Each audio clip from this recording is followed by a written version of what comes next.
നമസ്കാരം, ന്യൂസ് കാർഡിലേക്ക് സ്വാഗതം. മാധ്യമപ്രവർത്തകയെ അപമാനിച്ചെന്ന കേസിൽ നടനും ബി.ജെ.പി. നേതാവുമായ സുരേഷ് ഗോപി ഹൈക്കോടതിയെ സമീപിച്ചത് അറസ്റ്റ് ചെയ്യാനുള്ള നീക്കം തിരിച്ചറിഞ്ഞ ഇതിനോടകം തന്നെ മുൻകൂർ ജാമ്യ ഹർജിയും സമർപ്പിച്ചു കഴിഞ്ഞിട്ടുമുണ്ട്. കേസിൽ സുരേഷ് ഗോപിക്കെതിരെ ഗുരുതര വകുപ്പുകൾ കൂടി ചുമത്തിയ സാഹചര്യത്തിലാണ് മുൻകൂർ ജാമ്യ ഹർജി സമർപ്പിച്ചതെന്നാണ് വിശദീകരണം.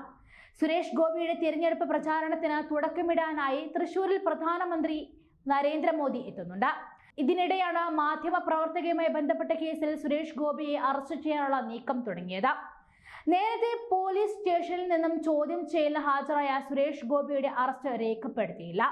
പകരം ചോദ്യം ചെയ്യലിന് വിളിച്ചാൽ വരണം എന്ന നോട്ടീസ് നൽകി വിട്ടയച്ചു. ഇതിന് പിന്നിൽ ഭാവിയിൽ അറസ്റ്റ് ചെയ്യാനുള്ള സാധ്യത തേടലാണെന്ന വിലയിരുത്തൽ ഉയർന്നിരുന്നു. കോഴിക്കോട് മാധ്യമങ്ങളോട് സംസാരിക്കുന്നതിനിടെയായിരുന്നു പരാതിക്കിടയായ സംഭവം. ലോക്സഭാ തെരഞ്ഞെടുപ്പിൽ മത്സരിക്കുന്നതുമായി ബന്ധപ്പെട്ട തുടർ ചോദ്യങ്ങൾ ചോദിക്കുന്നതിനിടയിലാണ് സുരേഷ് ഗോപി മാധ്യമ പ്രവർത്തകയുടെ ചുമലിൽ കൈവച്ചത്. ഒഴിഞ്ഞു മാറിയിട്ടും പിന്നീടും ഇത് ആവർത്തിച്ചപ്പോൾ മാധ്യമപ്രവർത്തക കൈ തട്ടി മാറ്റി. മോശം ഉദ്ദേശത്തോടെ സുരേഷ് ഗോപിയെ സ്പർശിച്ചെന്ന് കാണിച്ചുള്ള പരാതിയിൽ 354 വകുപ്പാണ് ചുമത്തിയത്. കുറ്റപത്രത്തിൽ IPC 354 വകുപ്പ് കൂടി ഉൾപ്പെടുത്തണമെന്ന സൂചനകൾ പുറത്തുവന്ന പശ്ചാത്തലത്തിലാണ് സുരേഷ് ഗോപി കോടതിയെ സമീപിച്ചത്. തന്നെ ചോദ്യം ചെയ്യാൻ വിളിക്കുമ്പോൾ ഈ വകുപ്പ് ഉൾപ്പെടുത്തിയിരുന്നില്ലെന്നും ഹർജിയിൽ പറയുന്നു. ഹർജി ഹൈക്കോടതിയുടെ അവധിക്കാല ബെഞ്ച് ഇന്ന് പരിഗണിക്കും. ഈ കേസിൽ ഹൈക്കോടതിയുടെ നിരീക്ഷണം നിർണായകമായിരിക്കും. IPC 354A(1)(4) വകുപ്പുകൾക്ക് പുറമെ 354 119A വകുപ്പും ചുമത്തിയാണ് കേസ്.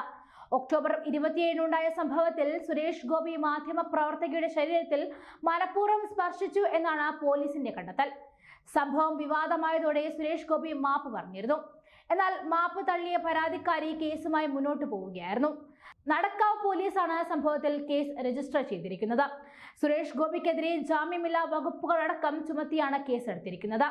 താമരശ്ശേരി ചീഫ് ജുഡീഷ്യൽ മജിസ്ട്രേറ്റിന് പരാതിക്കാരി രഹസ്യമൊഴിയും നൽകിയിരുന്നു. വാത്സല്യത്തോടെയാണ് മാധ്യമപ്രവർത്തകയോട് പെരുമാറിയതെന്നും മാനസിക ബുദ്ധിമുട്ട് അനുഭവിച്ചിട്ടുണ്ടെങ്കിൽ ക്ഷമ ചോദിക്കുന്നു എന്നുമായിരുന്നു സംഭവത്തിൽ സുരേഷ് ഗോപിയുടെ വിശദീകരണം. ലൈംഗിക ഉദ്ദേശത്തോടു കൂടിയുള്ള ബോധപൂർവമായ അതിക്രമം മാധ്യമപ്രവർത്തകർക്കെതിരെ സുരേഷ് ഗോപി നടത്തിയെന്നാണ് അന്വേഷണത്തിന് ശേഷം പോലീസിന്റെ നിഗമനം. പരാതിയെ സാക്ഷ്യപ്പെടുത്തുന്ന രീതിയിൽ സാക്ഷിമൊഴികളും വീഡിയോ ദൃശ്യങ്ങളും തെളിവുകളും പോലീസ് ശേഖരിച്ചിട്ടുമുണ്ട്. ഈ സാഹചര്യത്തിലാണ് ആദ്യം ചുമത്തിയ 354A വകുപ്പിന് പകരം IPC 354 തന്നെ ചുമത്താൻ പോലീസ് തീരുമാനിച്ചത്. 2 വർഷം വരെ തടവും പിഴയും ലഭിക്കാനുള്ള കുറ്റമാണിത്.